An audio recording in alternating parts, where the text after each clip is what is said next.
Hey everyone, welcome back to our channel. Today, we have an exciting tutorial for all you Opera users out there. Have you ever felt like your browsing experience could be enhanced while watching videos? Well, you're in luck. In this video, I'll show you how to install the amazing Turn Off the Lights Opera extension that will completely transform the way you watch videos online. So, without further ado, let's get started. First things first, open your Opera browser and head over to the Turn Off the Lights Opera extension on the Opera add-ons website. Now click on the green button, Add to Opera, to install the Turn Off the Lights Opera extension in your Opera web browser. Wait for a moment while the extension installs. Fantastic!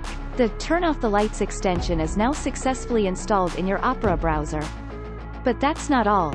Let me walk you through how to show it in your toolbar. Click on the 3D box icon, and you will see the list of the installed Opera extensions. Now click on this pin icon to pin it to your Opera toolbar. Great!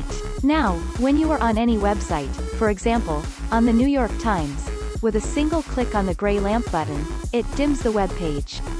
Additionally, when there is a video on the web page, it will bring it on top of the dark layer. And there you have it, folks. You now know how to install and use the Turn Off the Lights Opera extension. Say goodbye to distractions and immerse yourself fully in the videos you love. Don't forget to give this video a thumbs up if you found it helpful, and subscribe to our channel for more exciting tech tutorials like this one. Until next time, happy browsing and enjoy your enhanced video watching experience.